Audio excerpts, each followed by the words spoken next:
Welcome to Daily Wisdom, Walking the Path with the Buddha, a podcast shared by David Roylance. This podcast is dedicated to guiding you to completely eliminate the discontent mind and the suffering it causes by attaining enlightenment. Learn and practice the teachings of Gotama Buddha that will guide you to fully attain a peaceful, calm, serene, and content mind with joy. To support this podcast, visit patreon.com/support Buddha or visit buddhadailywisdom.com, where you will discover a full range of courses, retreats, and online learning resources to assist you on the path to enlightenment. Now, here's our teacher to share more.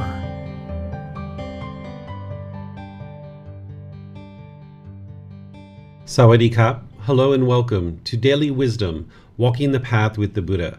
Today is our Pali Canon and English study group, and we're studying Volume 13, which is titled Generosity.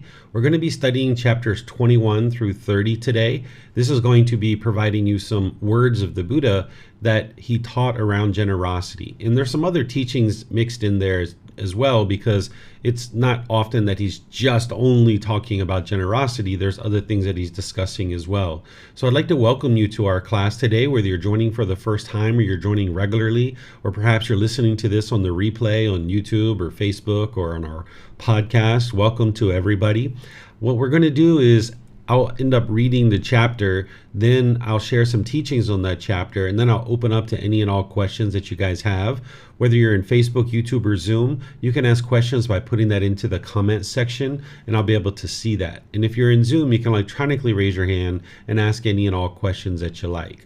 So we're going to just jump right into the actual chapters so that you guys can start learning. Let me just switch over using the technology here. Okay, so this first chapter is titled The 8 Stains. Monks, there are these 8 stains, pollutions. What 8? 1. Non-recitation is the stain of chanting. 2. Lack of upkeep is the stain of houses. 3. Laziness is the stain of beauty. 4. Heedlessness is the stain of a guard. 5. Misconduct is the stain of a woman or a person. 6. Selfishness is the stain of a donor. 7. Evil, unwholesome qualities are stains in this world and the next. 8. Ignorance, unknowing of true reality, is a stain more significant than these, the very worst of stains. These, monks, are the 8 stains. So here the Buddha is providing 8 things that are going to be problematic for you in terms of you experiencing wholesome results in life. Remember, what he's teaching you are not rules and commandments. He's teaching you this cause and effect, or action and result. So he's showing you certain things that lead to unwholesome results. And this first one is all about chanting. During the lifetime of the Buddha, it was required for an individual to chant in order to learn and practice the teachings, because everything that he taught was oral. So you would need to listen to the Buddha, remember what he said, and then you would need to chant that word for word for word. That's how chanting began. So if you didn't do any kind of chanting during his lifetime, you wouldn't be able to get to enlightenment, because you wouldn't be able to commit the teachings to memory. Nowadays, chanting isn't required in order to get to enlightenment, because we have books, audiobooks, podcasts, videos, things like this, to be able to glean the understanding of the teachings and then actually be able to practice them. You don't need to remember them word for word for word. So this non-recitation is a stain of chanting. This is an opportunity for somebody during the lifetime of the Buddha to understand that, hey, if you don't chant, you're not going to be able to experience enlightenment because of this stain or this pollution. Then 2, lack of upkeep is the stain of houses. The Buddha would teach to keep your house orderly, because if you've ever had a house that was in disarray and you've come back from a hard day at work and the house is all messy, you probably found it really challenging to focus and concentrate. Whereas if you keep your living area nice and clean and keep it kept up, then you'll have a place that you can come home to and rest and relax, because things are quite orderly and quite neat. So by doing that, you'll be able to see that it'll promote more peacefulness and joy in your life. Laziness is the stain of beauty. In order to get to enlightenment, you're going to need to be dedicated and active and diligent and have ambition and enthusiasm and motivation. So if you're lazy, just sitting around and not doing anything, the Buddha is saying this is a stain. And the reason why he's saying a stain of beauty is that if you've ever seen yourself or this body when you've been dull or lethargic or complacent, there's this lack of beauty because the mind is dull and lethargic. So by being lazy, it's a stain of beauty, meaning it takes you away from looking beautiful. So in order to get to enlightenment, you're going to need to have dedication and diligence, applying energy and effort towards learning and practicing, but also other parts of your day-to-day life too. You're going to need to apply effort to developing your career and having a wholesome family and doing family events together and things like this. Then number 4, heedlessness is the stain of a guard. Whenever the Buddha is talking about a guard, he's talking about mindfulness or awareness of mind. This is important in order to get to enlightenment. You would need to cultivate mindfulness in the mind, or this awareness of mind. So heedlessness is exactly the opposite of mindfulness. So heedlessness is to be unattentive, unalert, and have lack of mindfulness. If you're going to purify your mind, you're going to need to have awareness of mind in this mindfulness. So it's your mindfulness that is guarding the mind, because whenever you experience contact through the eyes, the ears, the nose, the tongue, the body, and the mind itself, then if there's craving, desire, attachment in the mind, there's going to be some discontentedness that's starting to arise. So you need that mindfulness or that awareness of mind to be on guard and be observant of the mind to see if there's any discontentedness arising. You can think about mindfulness almost like a virus scanner on your computer, that if you have a virus scanner in the background, it's just sitting there in the background and it's watching your hard drive and it's watching your memory. And if at any time in your computer the virus scanner is noticing that there's a virus or infection, it will immediately spring into action and take action to do something about that virus. Right? So this is what a virus scanner is doing on the computer, that it's taking action as soon as it's needed. And then when it's not needed, it's just sitting in the background, just kind of sitting there and being observant of what's going on in your computer. So the same thing is true about your mindfulness. It needs to just sit there in the background and always be observant of the mind, being observant of the bodily sensations, the feelings, the condition of the mind, and the mental objects. This is the 4 foundations of mindfulness. And then at any point that the mindfulness, the mind, experiences arising of bodily sensations associated with discontentedness and the craving, desire, attachment. Anytime it notices a conditioned feeling or the condition of the mind or a mental object, a symptom of the mental object is arising, it needs to spring into action. The mind needs to spring into action and cut that off and let that go. So if you were heedless, meaning you were unattentive or unalert, and sometimes people take substances that cause heedlessness, but at any point that you're heedless, this is a stain of the guard that's guarding your mind. Your mindfulness isn't fully developed if you are unaware and unattentive. Even when you're first waking up in the morning, your thoughts can invade you. Or when you're falling asleep at night, your thoughts can invade you. So you need to have that mindfulness or awareness of mind to take action to cut off and let go of any unwholesomeness that's arising in the mind.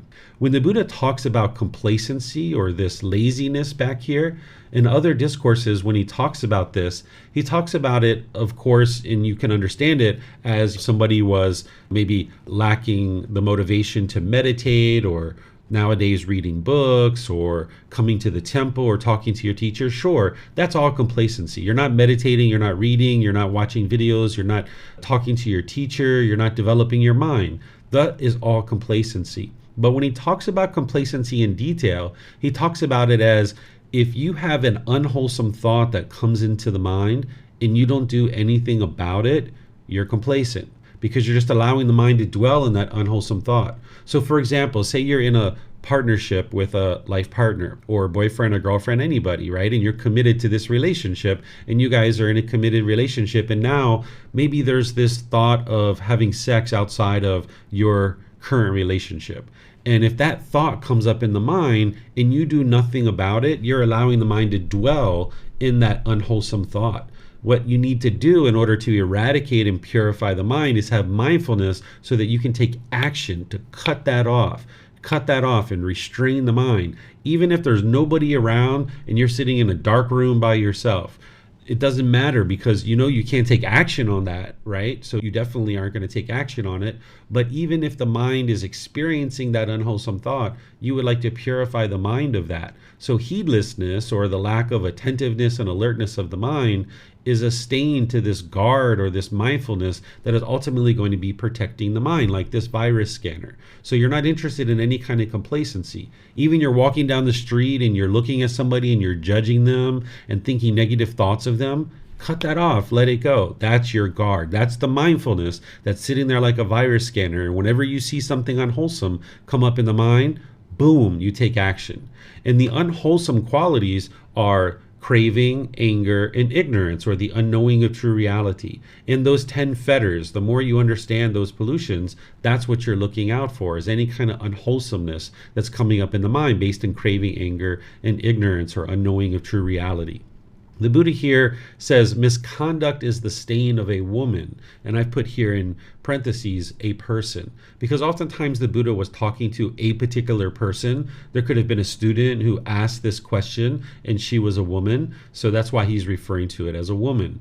But this is a stain for everybody, not just a woman. Misconduct would be to have unwholesome or unwise conduct, like your speech, your actions, and your livelihood from the Eightfold Path. Because any harm you're putting out through unwise decisions around your speech, your actions, and your livelihood, this harm is just going to come back to you. So this is going to stain you as a person when you go out into the community and you're bitter and harsh and hostile and aggressive with people through your intentions, your speech, your actions, or if you're causing harm through your livelihood. This is a stain to you as a person. So you would like to purify your moral conduct through what the Buddha teaches in the Eightfold Path, so you can learn and practice to the point where you're not causing harm to others through the choices that you make about your moral conduct. Then selfishness is a stain of a donor. This is why it's in this particular book, is that this book is all about generosity. What generosity is doing for you is it's training your mind to let go. You need to practice generosity with multiple people around you. The frequency of your generosity is more important than the amount. So you would like to share your time, effort, energy, and resources more than is strictly required in any given situation. And this is without any expectation of anything in return. In this way, it's going to eliminate selfishness from the mind. And where that selfishness is coming from is craving, desire, attachment. This is the cause of discontentedness. So if you're practicing breathing mindfulness meditation, training the mind to let go, wonderful. That's what you would like to be practicing. But you also need to frequently be practicing generosity, where you're giving and you're sharing more than is strictly required in any given situation without any expectation of anything in return. This is going to help you to eliminate your craving, desire, attachment. Where say you have jewelry that you hold on to, my jewelry, or my money, my clothes, my phone, my children, mine. This is the mind holding on, or my food, right? Sometimes people have difficulties just sharing food. You would like to give and share. So if you're noticing your mind's holding on to these kinds of things, or even if you're not even sure if it's holding on to these kind of things, learn to give and share. If you have a bunch of jewelry, give some of it away.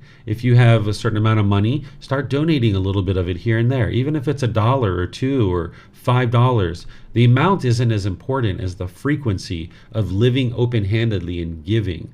And if you're noticing that you're clinging or holding on to your clothing, donate your clothing at some different places. You don't have to donate all of it, but just some of it, to train your mind to let go and not be selfish. This is going to help you not only eliminate selfishness, but the underlying root of where selfishness is coming from, which is the craving, desire, attachment.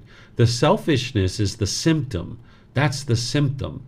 But the actual cause of this is craving, desire, attachment. So you might notice that your mind's holding on with not just your clothing and your jewelry and your money, but maybe your children or your thoughts and ideas. Maybe you have certain political convictions that you hold on to and you bitterly argue with people about. This is your mind holding on. So when you practice generosity, it will help you to let go of all cravings, desires, attachments, specifically ones around material objects or your time or your effort or your energy as you're giving and sharing those things, but also it's going to loosen up the mind and help you to let go of all these other things that your mind's holding on to that is producing discontentedness.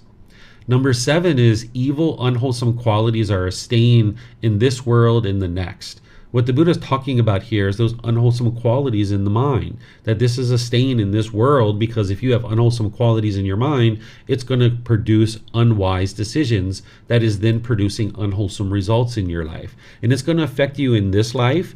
And if you don't get to enlightenment, it's going to affect you in your next life. Because if you have unwholesome qualities in your mind, you're not going to be able to get to enlightenment. So this is a stain in this world. And because there's unwholesome qualities there, there's going to be future lives as well, just like you've been reborn countless times. So by purifying your mind through training it and getting rid of these unwholesome qualities, you can get to the point where your mind is purified, where it no longer experiences these unwholesome qualities. And then number 8, this is the stain of all stains, the very worst one, the most significant one. This is the one that's keeping your mind trapped in the unenlightened state. If it wasn't for this particular stain, nothing else would actually exist. None of the other stains would exist. It's the unknowing of true reality, oftentimes translated as ignorance. So I don't use this word ignorance, but I use it here because other translators are using this. And if you ever study any other teachings from any other teachers, you'll know what they're referring to. But a better way to think about this is confusion or misunderstanding or misperception or delusion. This unknowing of true reality, the lack of wisdom. Because the mind in the unenlightened state lacks wisdom of things like the Four Noble Truths, the Eightfold Path, the 5 Precepts, meditation training, the natural law of karma, of cause and effect, and all these other teachings, because it lacks wisdom of these, it continues to stay stuck over and over and over and over again. And this is why you see that certain things that you experience just keep repeating over and over and over again, because you keep making the same unwise decisions and it keeps producing the same unwholesome results. Whereas if you arise wisdom and you're able to make wise decisions, which is the very opposite of ignorance, now with those wise decisions, you will experience improved results in your life. But as long as this ignorance is there, you'll continue to be stuck. You won't even know that selfishness is a problem. You won't even know that misconduct is a problem. Or you won't even know that laziness is an issue for you. So the wisdom that you're cultivating on the path is helping you to eradicate this ignorance. And that's why the Buddha calls it the very worst stain, because you just don't understand what you don't understand. In the unenlightened state, you don't understand that your mind's causing your own discontentedness. So here, these are the 8 stains that the Buddha is describing. Don't get this confused with the 10 fetters. This is just kind of like another kind of view of looking at some of the problematic things in the mind, but everything is coming back to the 10 fetters, those 10 pollutions. Everything that the Buddha is teaching is helping you eradicate those. If you eradicate the 10 fetters, you will have eradicated all of these. But these are kind of just a different perspective, a different way of looking at some of the problematic things in the mind. So let me know if you guys have questions here. You can put that into Facebook, YouTube, or Zoom, or you can raise your hand in Zoom and ask any questions that you like. Okay, I'm just looking here online to see what questions we might have. Okay, I'm not seeing any questions anywhere. Okay, all right, so now we'll move on to the next chapter, which is chapter 22. Qualities that bring one to hell or heaven. Monks, possessing 3 qualities and without having abandoned 3 stains or pollutions, one is deposited in hell as if brought there. What 3? 1. One is immoral, unwholesome, and has not abandoned the stain of immorality, unwholesomeness. 2. One is jealous and has not abandoned the stain of jealousy. 3. One is selfish and has not abandoned the stain of selfishness. Possessing these 3 qualities and without having abandoned these 3 stains, one is deposited in hell as if brought there. Monks, possessing 3 qualities and having abandoned 3 stains, one is deposited in heaven as if brought there. What 3? One is virtuous, practicing moral conduct, and has abandoned the stain of immorality, unwholesomeness. 2. One is not jealous and has abandoned the stain of jealousy. 3. One is not selfish and has abandoned the stain of selfishness. Possessing these three qualities and having abandoned these three stains, one is deposited in heaven as if brought there. Okay, so here the Buddha is providing this guidance of what's leading to rebirth in the hell realm and what's leading to rebirth in the heavenly realm. So this isn't the only thing that the Buddha would teach in terms of what would lead to hell or heavenly rebirth. Now, the Buddha did teach the cycle of rebirth, and it's helpful to understand that in terms of your journey to enlightenment. But the ultimate goal is not to get to heaven, and you shouldn't fear hell. Because if you're learning and practicing and developing your mind, you have nothing to fear because you're learning and growing and developing and you're cultivating wisdom. And even if you were going to be reborn in hell, okay, well, just go there and deal with what you need to deal with and then make your way back to the human or heavenly existence. But the Buddha never used hell to scare people, and he never used heaven in order to incentivize people to learn and practice his teachings. Instead, he was helping you to get to enlightenment. Because by getting to enlightenment in this life, you won't be reborn anywhere, whether it's hell or even in heaven. So heaven is not the ultimate goal of these teachings.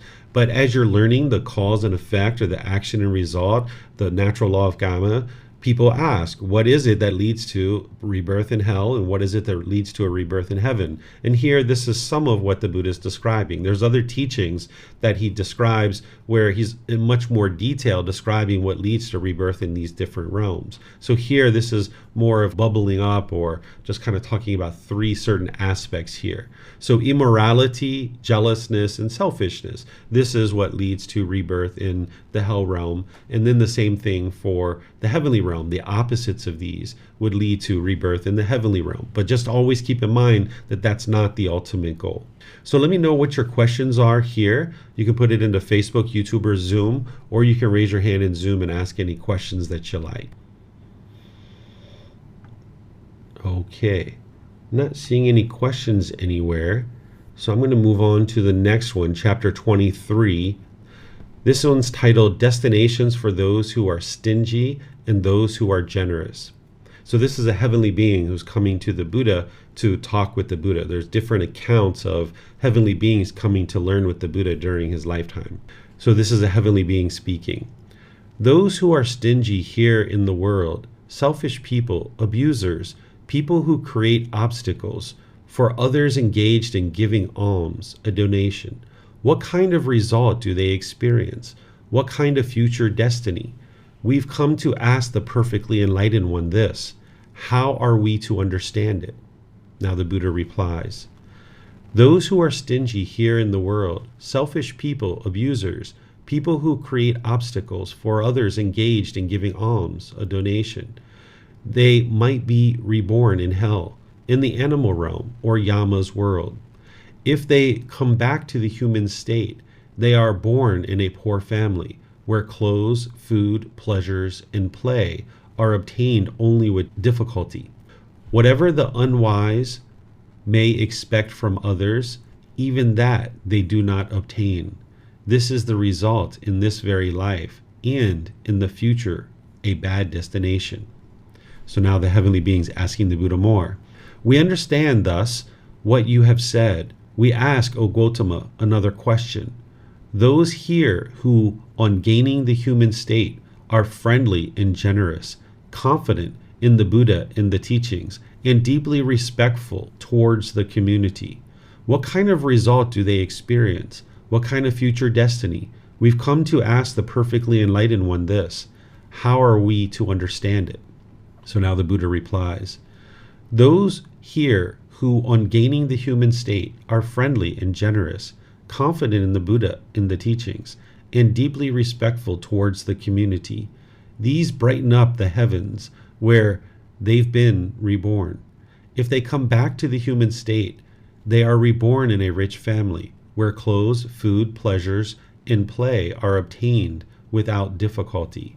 They rejoice like the heavenly beings who control the goods acquired by others.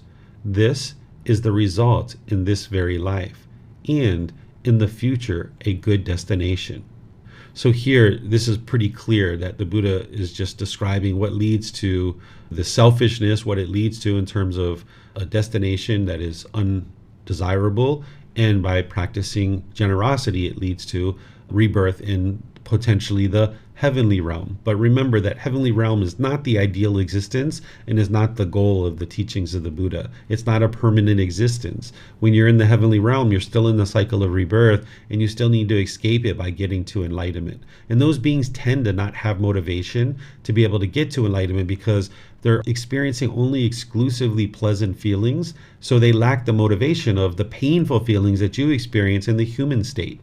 In the human state, you're sad and angry and frustrated, irritated, annoyed, and all those other painful, discontent feelings. That tends to be built-in motivation to get to enlightenment, where in the heavenly realm, they don't have those feelings, so they tend to not be motivated. They tend to be complacent. So they tend to not get to enlightenment, and they're reborn into other realms. So let me know what questions you guys have here. Okay, I'm not seeing any questions anywhere. So we'll move to the next chapter, which is chapter 24. Looks like Keely would like to read this one. Go ahead, ma'am. 5 kinds of wealth. Monks, there are these 5 kinds of wealth. What 5? The wealth of confidence, the wealth of virtuous behavior, moral conduct, the wealth of learning, the wealth of generosity, and the wealth of wisdom. First, on what monks is the wealth of confidence? Here, a noble disciple is endowed with confidence.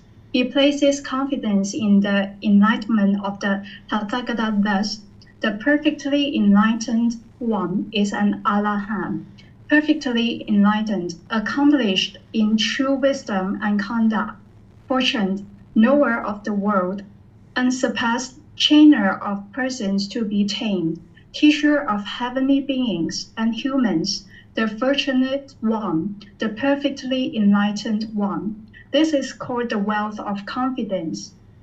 2. And what is the wealth of virtual behavior, moral conduct? Here, a noble disciple abstains from the destruction of life, abstains from taking what is not given, abstains from sexual misconduct, abstains from false speech, abstains from liquor, wine, and intoxications, substances that cause heedlessness, the basics for heedlessness. This is called the wealth of virtuous behavior, moral conduct. 3. And what is the wealth of learning? Here, a noble disciple has learned much, remembers what he has learned, and accumulates what he has learned. Those teachings that are good in the beginning, good in the middle, and good in the end, with the right meaning and phrasing, which proclaim the perfectly complete and pure spiritual life. Such teachings as these he has learned much are retained in mind, recited verbally, mentally investigated, and penetrated well by will. This is called the wealth of learning. 4. And what is the wealth of generosity? Here, a noble disciple dwells at home with a mind free of the stain of self, freely generous, open-handed, joyful in letting go, devoted to charity, joyful in giving and sharing. This is called the wealth of generosity. 5. And what is the wealth of wisdom? Here, a noble disciple is wise. He possesses the wisdom that discerns as rising and passing away, which is noble and penetrative and leads to the complete destruction of discontentedness. This is called the wealth of wisdom. These, monks, are the 5 kinds of wealth. When one has confidence in the Tathagata, unshakable and well-established, and virtuous behavior, moral conduct, this is wholesome, admired, and praised by the noble ones. When one has confidence in the community and one's will has been straightened out, they say that one is not poor, that one's life is not lived by uselessness. Therefore, a wise person, remembering the Buddha's teaching, should be intent on confidence and virtuous behavior, confidence and visions of the teachings. Okay, thank you, Keely. So here, this is an interesting discourse because it helps you to see how the Buddha used to kind of flip things upside down on its head And you can see how he's doing this through here. Maybe you don't quite understand what I'm sharing yet, but let me share something with you about something else, and then we'll come back to this. During the lifetime of the Buddha, it was very rich and affluent people who were considered to be nobles. And in society, they would go out and they would expose their right shoulder. And when you were walking down the street and had your right shoulder exposed, people knew that you were rich and affluent and you were part of this noble class. And it was supposed to be thought that you were this better type of person because you were born into this family. Well, the Buddha saw this and is like, hold on a second. It doesn't matter where you're born and what family you're born into. It matters about the wisdom that's in your mind. It matters how you conduct yourself through your wise decision making, and whether or not you're wholesome or unwholesome is based on your wisdom or lack thereof. So when people would come ordain with him, whether they're coming from a rich affluent family or they're coming from a family that lacked resources, he would have them wear their robe with their right shoulder exposed, and he would refer to them as noble disciples, someone who was practicing the teachings very closely. So he took this kind of class and order, this social class system, and flipped it upside down on its head and said, hey, it's not a matter of where you're born and what family you're born into. It's a matter of your wisdom and how you conduct yourself in day-to-day life through your wise decision making. So here he's doing something very similar with the concept of wealth, that oftentimes people think that you're wealthy if you have a lot of money or you have a lot of land or you have a lot of material possessions. But what the Buddha is saying is what wealth is these things right here. When you have these 5 things, now you're wealthy. These are 5 kinds of wealth. The confidence in the Buddha, because in order to get to enlightenment, you're going to need to have confidence in him. You may not have confidence right now, and that's okay, because you need to be able to learn and investigate his teachings. You need to reflect on them to independently verify them, and you need to practice them to be able to see the truth that they're working to improve the condition of the mind in your life. And the more and more you'll gain this wealth of confidence in the Buddha. You will know with 100% certainty that his teachings are leading to an improved condition of mind, an improved condition of your life, and you'll know that he's actually lived. So this is a wealth, because you're going to need that confidence, because at certain times in your day-to-day practice, you're going to be struggling, you're going to have difficulties, and you're going to need ambition and motivation to push through that certain struggle or difficulties. And if you can think that this Buddha is human being, that a Buddha is a human being, and if he could get to enlightenment, you can get to enlightenment too. So have confidence in him that his teachings are leading you to an improved condition of mind, an improved condition of life, and this is a real wealth, because it's going to help you carry through some of the struggles and difficulties on the path to enlightenment. Same thing with your virtuous behavior, that when you're practicing here, the Buddha is referring to the 5 precepts of destroying life, taking what is not given, sexual misconduct, false speech, and substances that cause heedlessness. When you're eliminating those and you've eliminated them from your practice, this is a real wealth, because you're not causing harm through these things, and now this is a real wealth. Then the wealth of learning, like you're willing to learn, you come to classes, you ask questions, you think about the teachings, you read the books, you ask teachers questions. These are all very helpful for you to grow and develop, and that's going to amount to a real wealth, because it's building and building and building your ability to understand the natural laws around you and train your mind. The wealth of generosity, that by you practicing generosity and eliminating the stain of selfishness, living open-handedly, joyful in giving and sharing, this is a real wealth. Sometimes you think that you're giving away money and that's what generosity is, but in fact you're acquiring this wealth of generosity. That's what the Buddha is helping you to see, that by practicing generosity, whether you're giving your financial things or your material possessions or what have you, and remember, you need to do that from the middle way, but by doing that, you're not losing anything, you're not giving anything away, you're actually gaining this wealth of generosity. Then there's this wealth of wisdom. This is the best wealth of all wealths. Because remember, when he talks about the stain, ignorance is the ultimate stain. So the ultimate quality that you're trying to cultivate in order to get to enlightenment is the wisdom. And you can cultivate this wisdom of how to get to enlightenment. And by the time you get to enlightenment, whatever wisdom you cultivated in order to get to that mental state, you will never forget it, ever. It will always be ingrained in the mind, that it will always be there, that you will understand what it took for you to get to enlightenment. And that's why the Buddha says here that this wisdom, this wealth of wisdom, leads to the complete destruction of discontentedness. This is called the wealth of wisdom.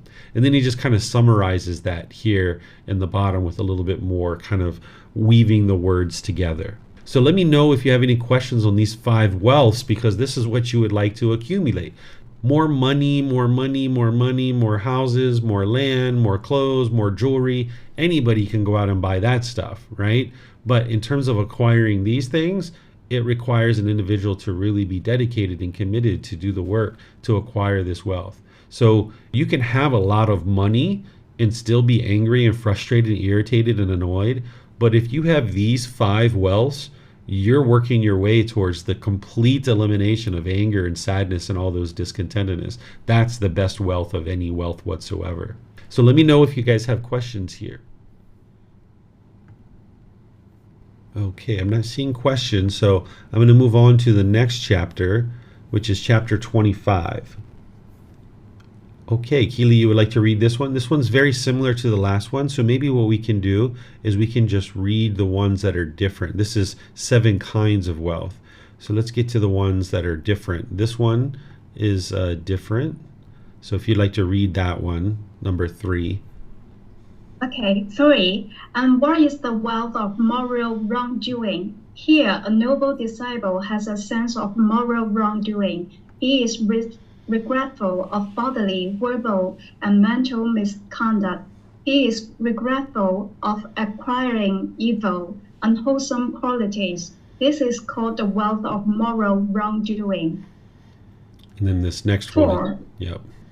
4. And what is the wealth of moral concern? Here, a noble disciple sees the danger of wrongdoing. He sees the danger of bodily, verbal, and mental misconduct.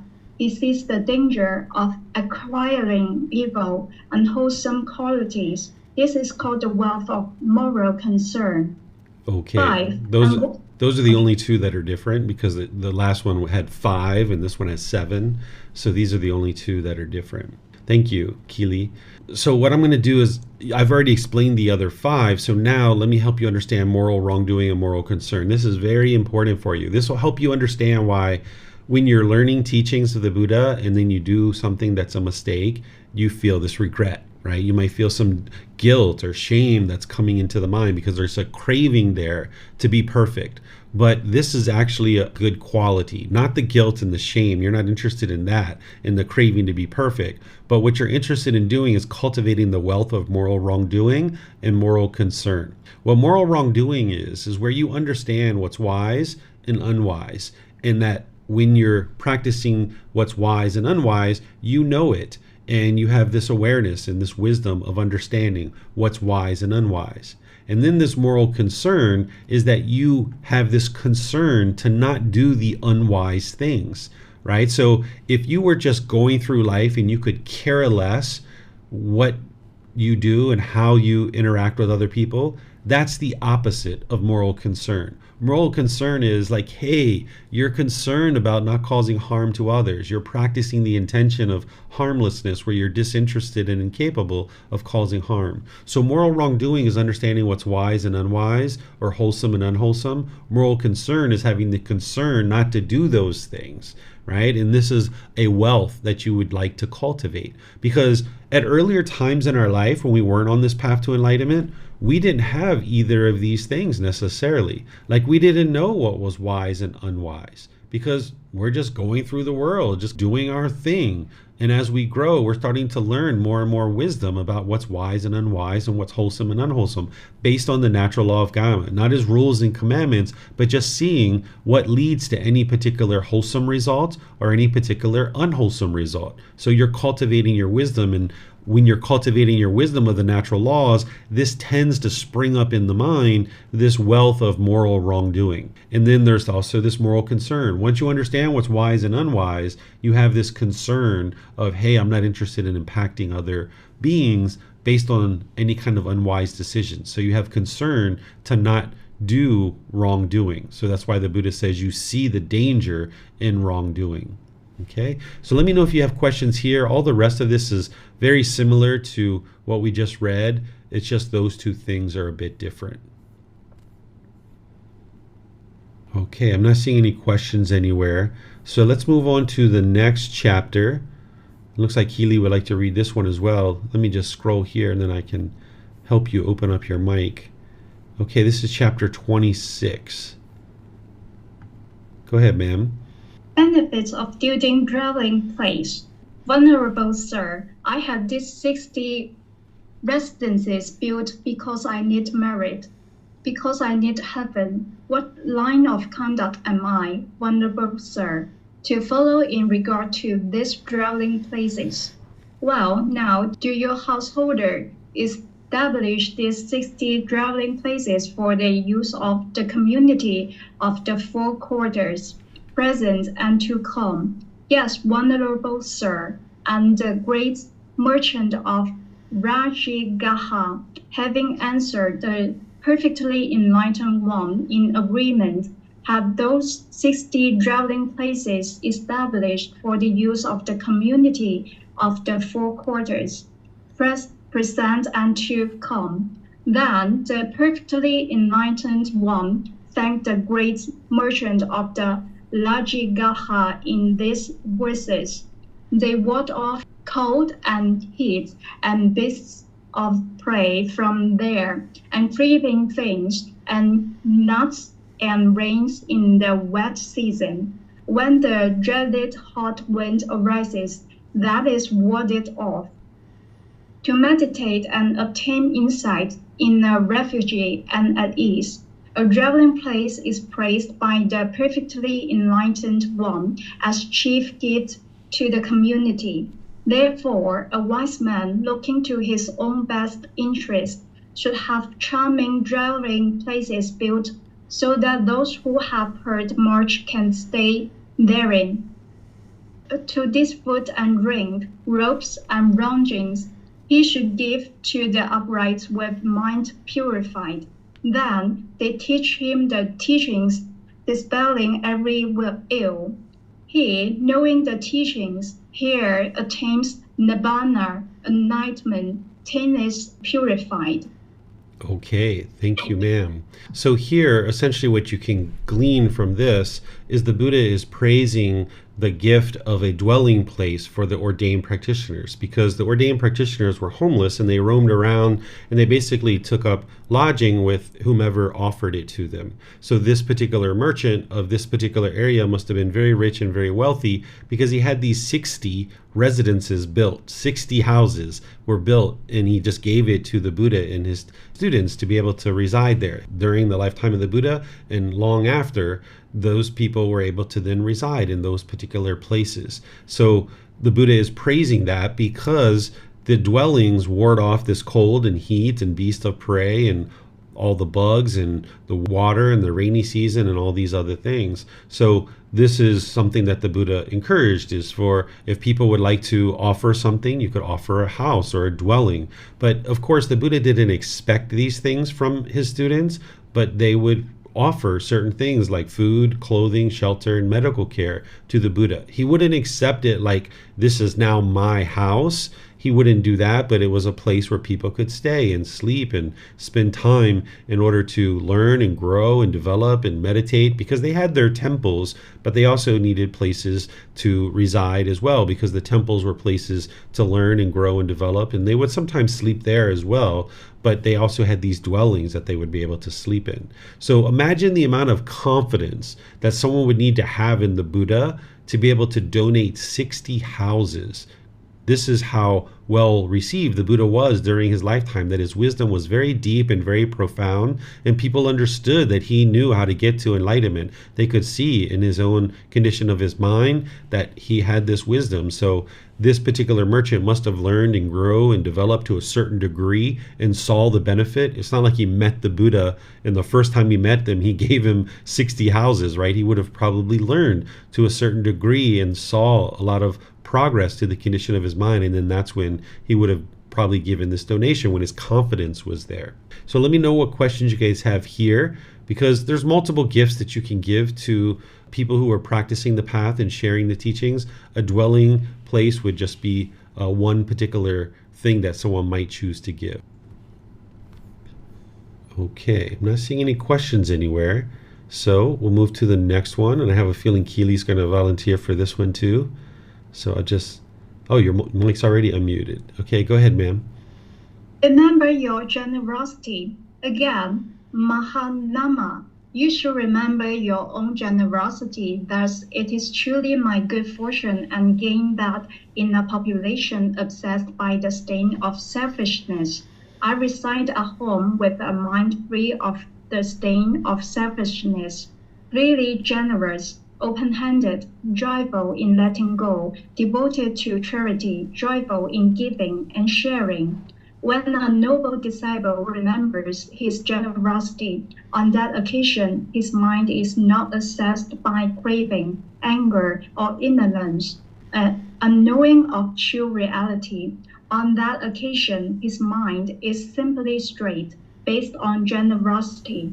A noble disciple whose mind is straight gains inspiration in the meaning, gains inspiration in the teachings, gains joy connected with the teachings. When he is joyful, joy arises. For one with a joyous mind, the body becomes tranquil. One tranquil in body feels calm. For one feeling calm, the mind becomes concentrated. This is called a noble disciple who resides in balance among an unbalanced population, who resides untroubled among a troubled population. As one who has entered the stream of the teachings, he develops memory of generosity. Mahanama, you should develop this memory of your own generosity while walking, standing, sitting, and lying down, while engaged in work, and while living at home in a house full of children. Okay, thank you, Keely. So here the Buddha is reminding his students to remember the generosity that they're practicing. He's talking to this particular student who sounds to be quite generous, but living in a population of people who aren't generous, that are actually quite selfish. And the Buddha is saying, hey, this is an excellent quality that you are being generous even while living among people who are quite selfish. And he's talking about this benefit that it actually leads to.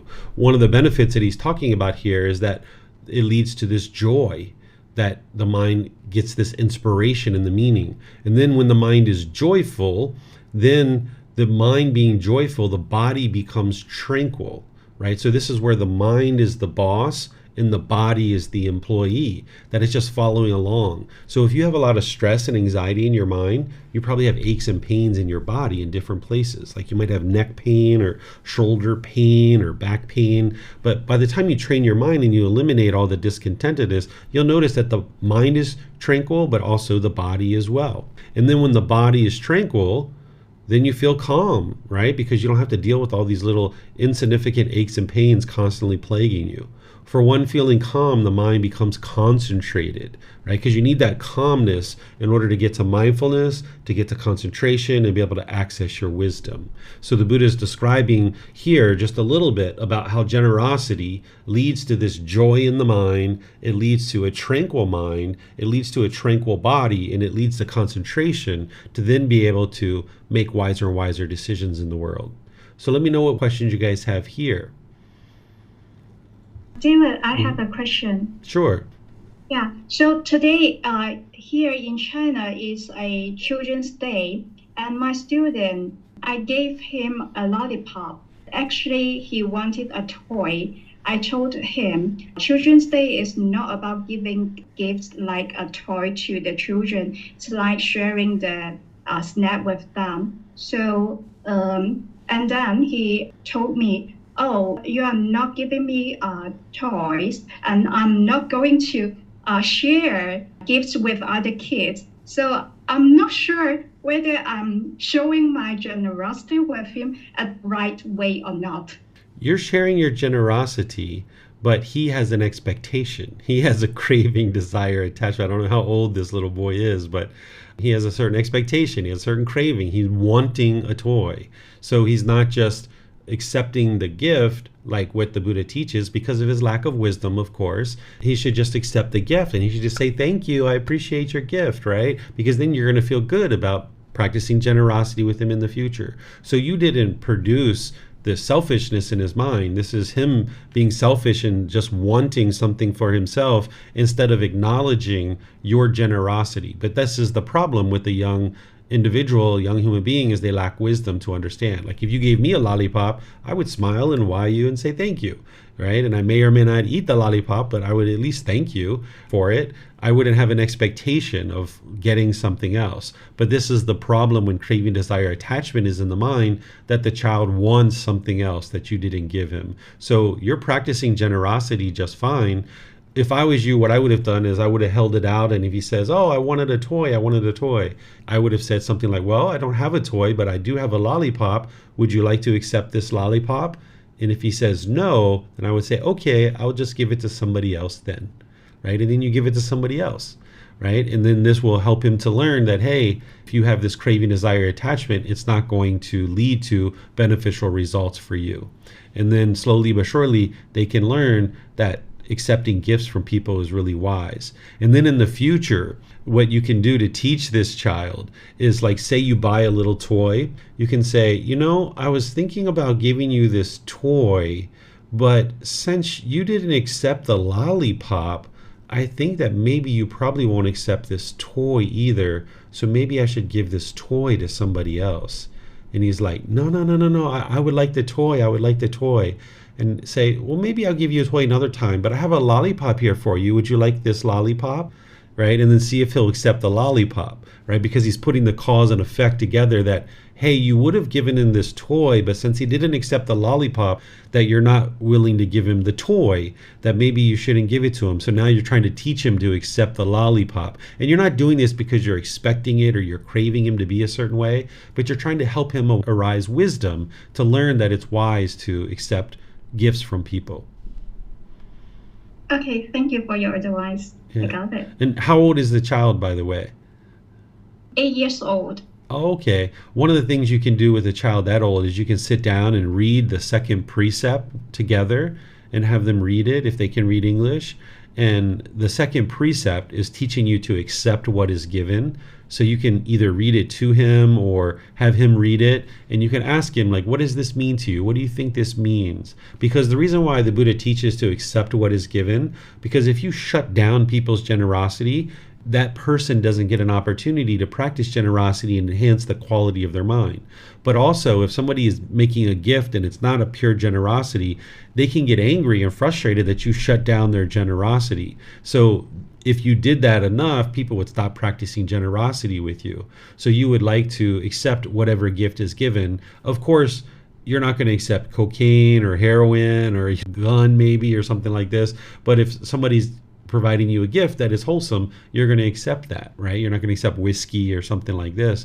So helping this young child to learn to accept gifts that are given to him will help him in life, because now if his mom or his dad or his brothers or sisters or his teachers offer anything to them, then they will know that it's wise to accept gifts from people.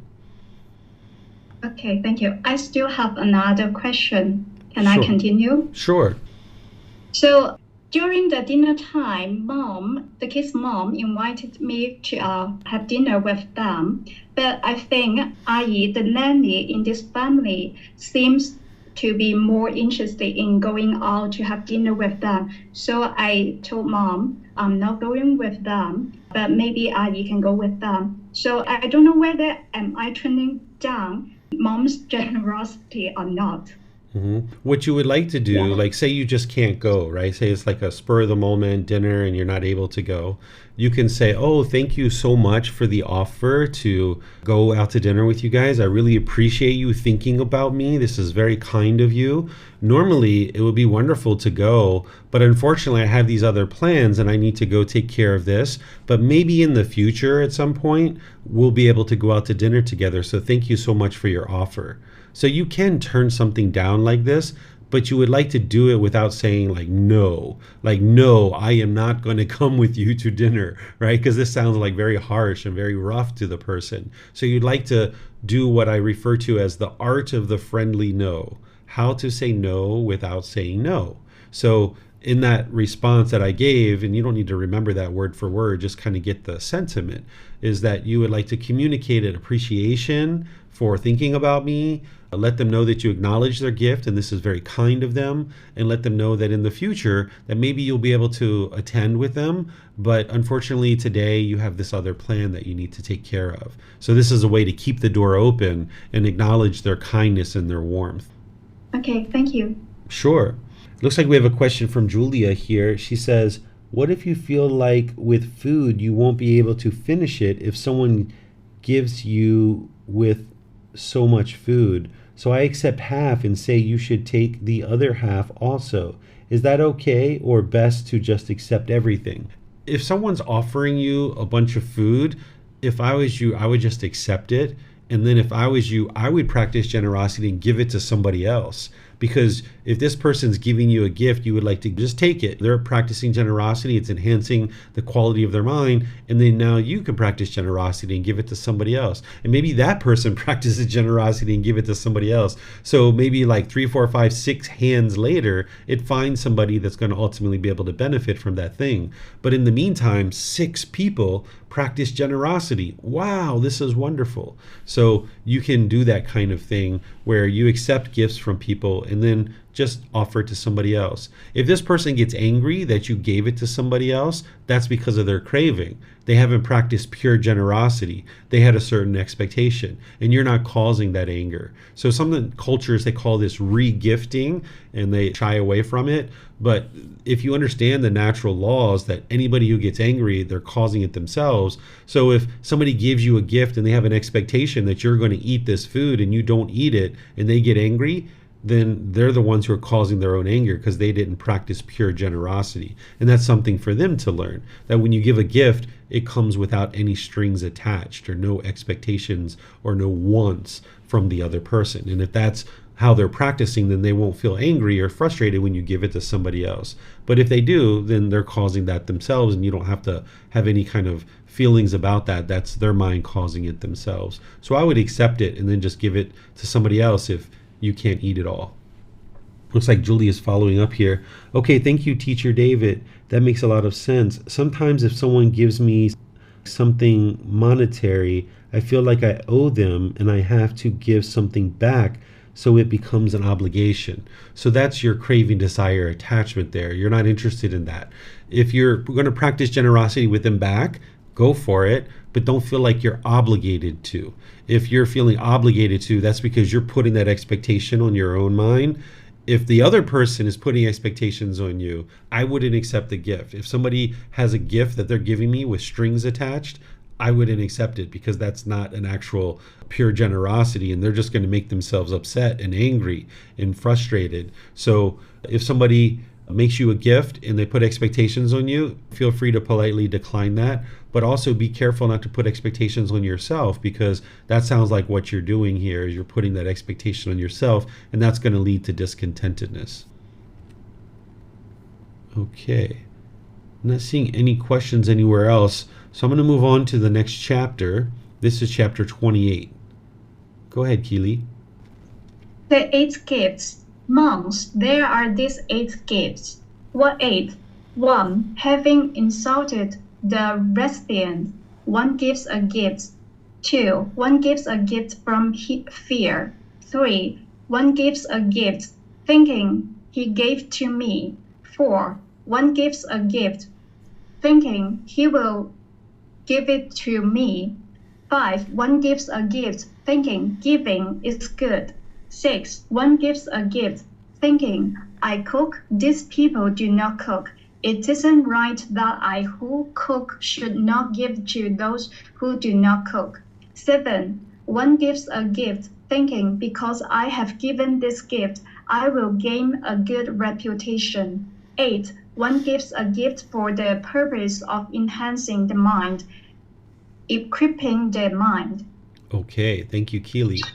So what the Buddha is describing here is the 8 reasons why you would give a gift. And he's not saying that this is what you should do. He's just saying this is the reason why people give gifts, right? So having insulted the recipient, meaning maybe you've insulted somebody or you've done something that was unwise, and now you're giving a gift in order to solve this and kind of keep your karma clean. I used to do this with my son when my son was in preschool. He was like 5, 6 years old, whatever, 4 years old. There were some times where the teachers would call us and say he had bitten a little girl's finger, that some girl pointed across and he bit her finger. So when we learned about this, we sat down and we talked with my son and we helped him to understand that it was unwise.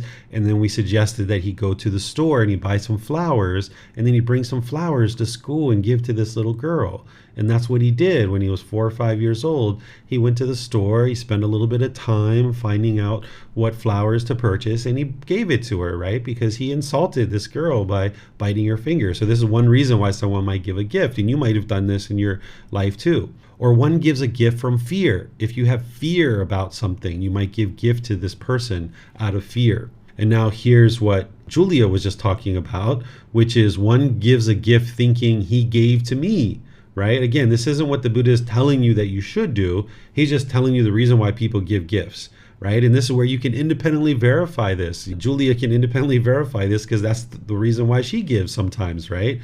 Then there's one gives a gift thinking he will give to me, right? So this is like expectations. This isn't pure generosity, but this is the reason why somebody gives a gift, that, hey, I'm going to give this person a gift because I want something back from them. Number 5 is one gives a gift thinking giving is good, like this is a good thing, right? Number 6, one gives a gift thinking I cook, these people do not cook. It isn't right that I who cook should not give to those who don't cook.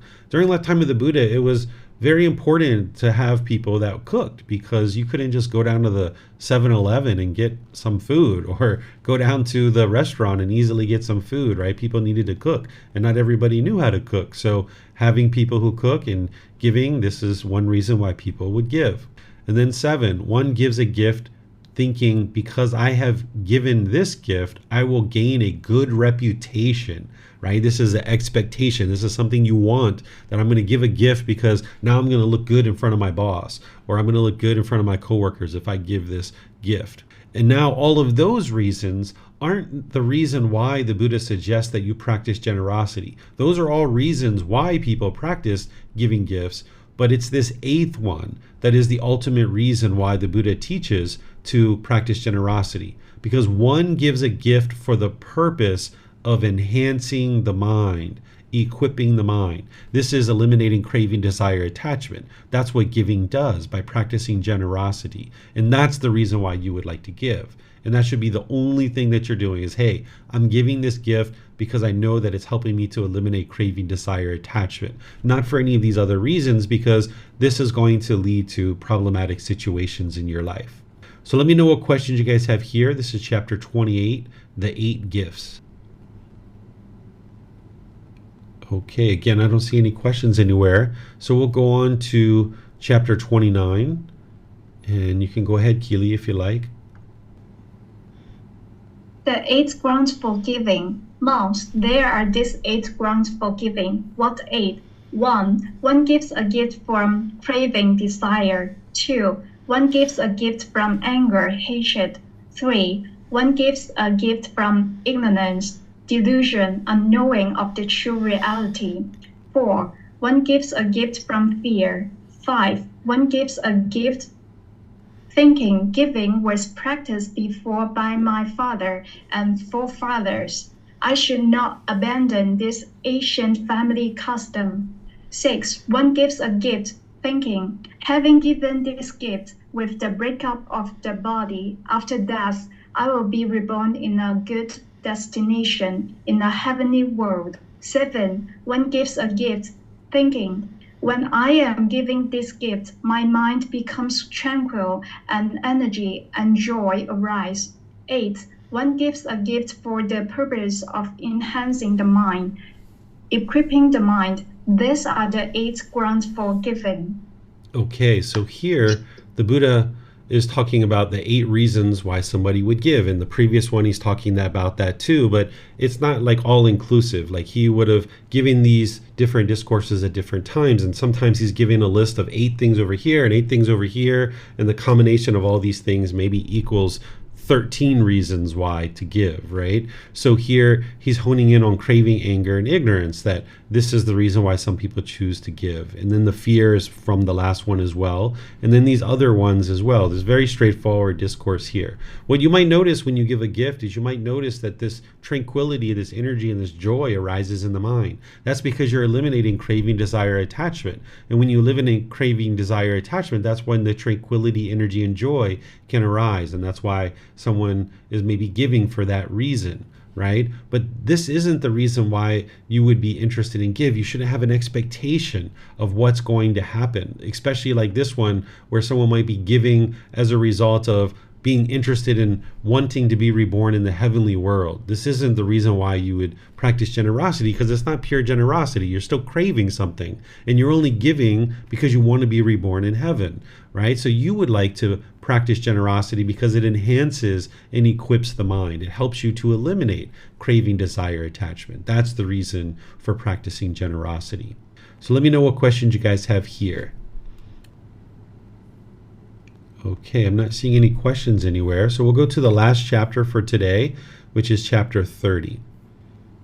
The 5 tiny gifts. Monks, there are these 5 tiny gifts. What 5? 1. One gives a gift to a visitor. 2. One gives a gift to one setting out on a journey. 3. One gives a gift to a patient. 4. One gives a gift during a famine. 5. One first presents the newly harvested crops and fruits to the virtuous one. These are the 5 tiny gifts. At the proper time, those wise, charitable, and generous people give a tiny gift to the noble ones, who are stable and upright, given with a clear mind. One's offering is vast. Those who rejoice in such deeds or who provide others service do not miss out on their offering. They too take part in their merit.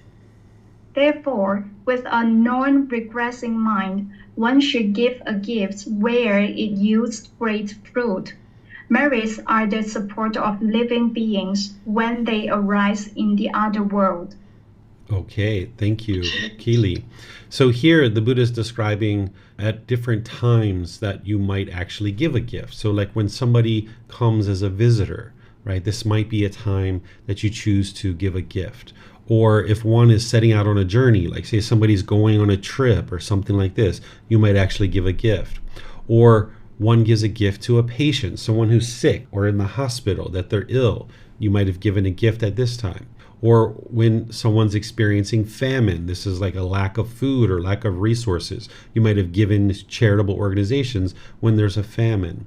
When there's certain harvested crops and new fruit, this is like really a popular time to give gifts because there's lots of food and lots of plentiful fruits and vegetables that the Buddha is saying, okay, you might give gifts to the virtuous ones, meaning the ones who are practicing the teachings closely.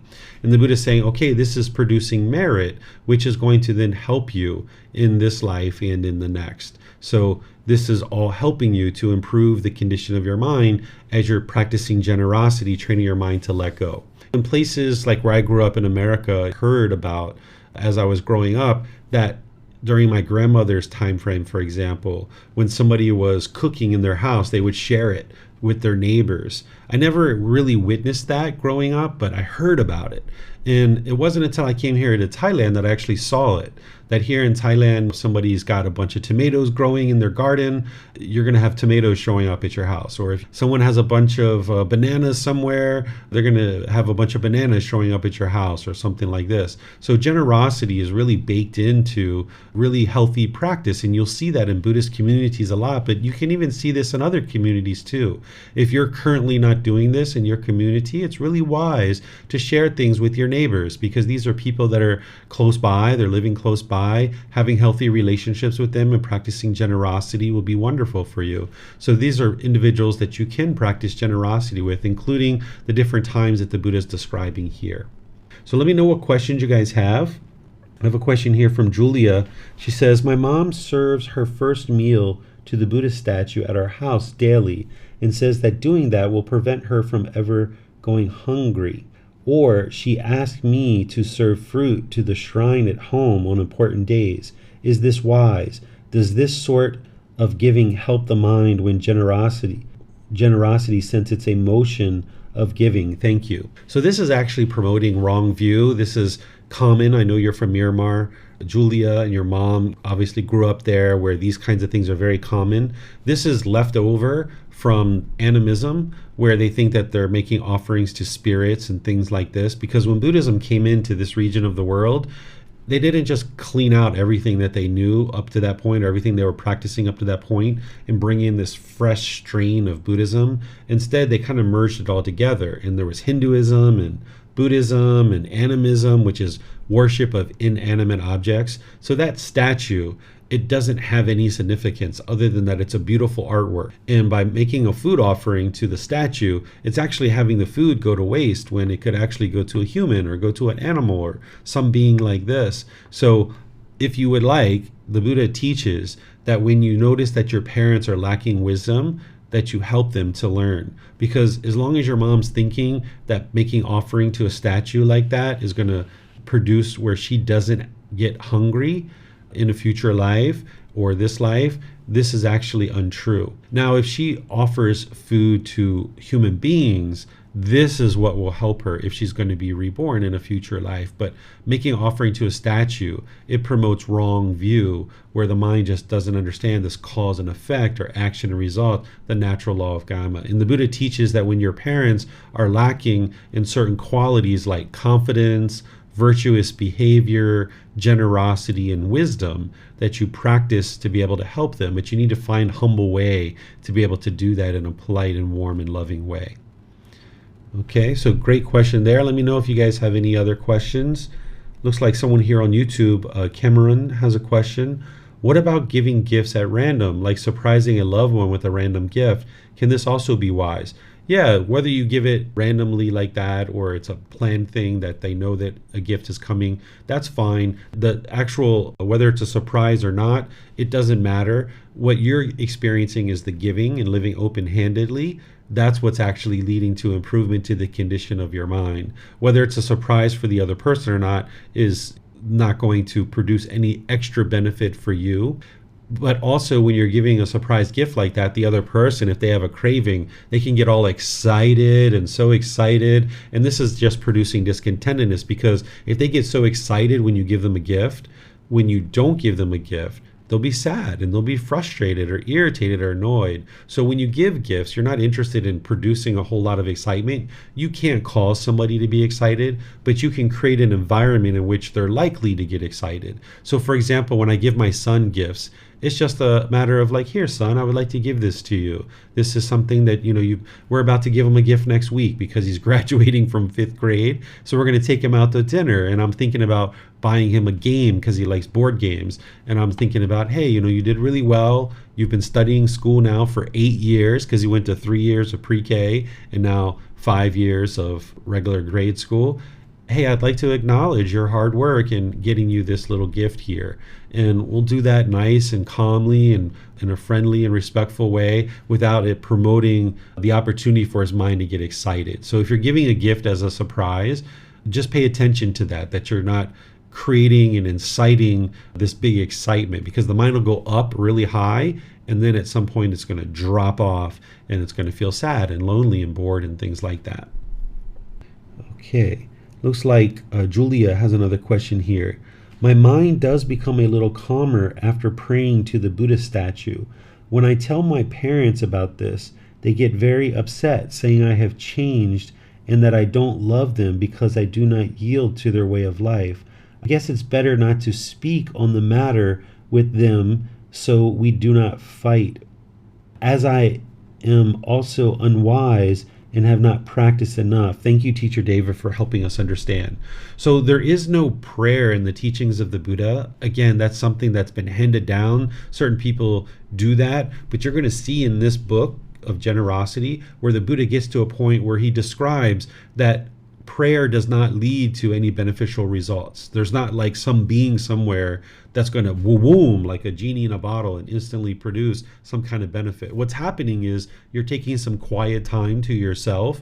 That's what's producing the calmness, not the prayer to the Buddha, but you're practicing this calmness and tranquility during that time. You're being concentrated and focused on what it is that you have to say. So the mind is producing this tranquility as a result of you arising this calmness and composure, right? So that's what's actually producing this, not the prayer or anything like this. If somebody is getting mad or angry at you and your parents sound like they're putting expectations on you, that's their craving, that's their desire. Just smile. I think you've heard me share this before, that I learned when I was about 17 years old that my family's expectations were completely going to just lead to my discontentedness and to their discontentedness too, because there was a period of time where I was spending a lot of time with my guy friends, and my family was like, why are you spending so much time with your guy friends? Like, why don't you spend time with a girlfriend? You need to go get a girlfriend. And I thought about it for a few months, and finally I was like, all right, well, I'll go get a girlfriend. So I went and got a girlfriend. And then I started spending some time with her. And they were like, why are you spending so much time with your girlfriend? You never spend time with us anymore. You never spend time with your friends anymore. Why don't you spend time with them? And it's like, you can't please these people, right? Because their expectations are constantly changing. If someone's going to be happy, if someone's going to be joyful, it's got to come from within their own mind. There's nothing you can do to make somebody else happy. If they're experiencing conditional happiness, it's from their cravings, desires, attachments. And in order for them to get to unconditioned happiness, which is the enlightened mind, they have to do the training. So when people start putting their expectations on you, the first thing you should think in your mind, no way I'm picking those things up. The last thing you're interested in doing is picking up people's expectations, because the more you pick up other people's expectations, the more they're going to keep putting them on you. And you're not going to be able to fulfill other people's expectations all the time. So when you are working on this path to eliminate your own cravings, desires, attachments, wants, and expectations, the last thing you're interested in doing is picking up somebody else's. So when somebody else is putting expectations and wants on you, identify that for what it is. It's their cravings, it's their attachments, and you're disinterested in picking any of those things up. You need to do what's wise for your life. Mom and dad and brothers and sisters, they are living their life. They get to make decisions in their life. But when they start putting expectations on you, this is them trying to control you. They're thinking that they will be happier if you do this thing for them. But that's just conditional happiness. I'll give you this other example. One time, me and my son were sitting at a table in our kitchen or our dining room, and we had our cups out, because what we do is at that particular time, my wife and his mom used to wash all the dishes. We hardly ever wash dishes. Nowadays, we do wash dishes quite a bit. But at that time, she would wash all the dishes. So we would get our water and we would just put the cup on the table, rather than having her wash 10 different cups for me and 10 different cups for him every single day. We would just use the same cup for like 3, 4, 5 days. And one time she came downstairs, this was many years ago, before she's where she's at in her practice, and she got really angry. Like, why do you guys have all these cups everywhere? You guys are just, she gets really frustrated, putting her expectation on us that we're supposed to put our cups in the sink. And that's what she wanted, and that's what she expected. Well, out of fear, somebody might just go ahead and do that if they didn't understand what the real problem is. The problem wasn't that we put the cup on the table. The problem is that she was craving for us to put the cup in the sink. So when she left, me and my son decided to put all these cups all over the house. We had 2, 3, 4, 5 cups on the dining room table. We had 2 or 3 cups on the different furniture in the living room. We even put some along the floor. We got every cup we could find and we put it out in the house somewhere. And then she came down about an hour or two later and she saw those cups and she just looked at them and she looked at them and then she walked away. She let it go, right? Whereas if we would have just wielded to her aggression and hostility, she would have just kept doing that. So it wasn't the cups. The next thing, it's going to be something else. It's going to be a towel, or it's going to be a pair of shoes, or it's going to be our bicycle, where she'd be aggressive and hostile and bitter, wanting us to do things her way. So we did just the opposite in order to show her, hey, you're not going to control us. And we didn't say anything to her. We just put the cups out. And then when she came back downstairs, she saw them and she realized she wasn't going to control us. She had to let it go. And then now she doesn't complain about it anymore. Sometimes we have cups on the tables and sometimes we don't. But she was craving permanence to not have any cups on the table. So it doesn't solve the cause of the problem by just wielding to her aggression. What solves the problem is getting rid of her craving. When she gets rid of her craving, that'll solve the problem. So we just helped her by putting the cups everywhere around the house. So when your family is trying to force you and control you to do things their way, do just the opposite, unless it's going to be harmful for you, right? Or just don't do it at all, whatever they're asking, because you're just going to teach them. The more expectations you put on me, I'm going to keep trying to live up to those expectations, which is just going to teach them to keep putting expectations on you more and more and more and more. You're going to feel like you're drowning and you're barely keeping your head above the water because they're constantly putting expectations on you. So when they're doing that, you can't control whether they do it or not, but you can control how you respond. And your response should be to either ignore it, or in some cases you might end up doing just the opposite. And that's fine. If they get angry, they get angry. No big deal. Okay. I think that's everything from you, Julia. And then now Cameron has a question too here. Okay, thank you. That's a great point to be aware of. Okay, yeah, you're welcome. Pleased to help you. Okay, I'm not seeing any other questions anywhere.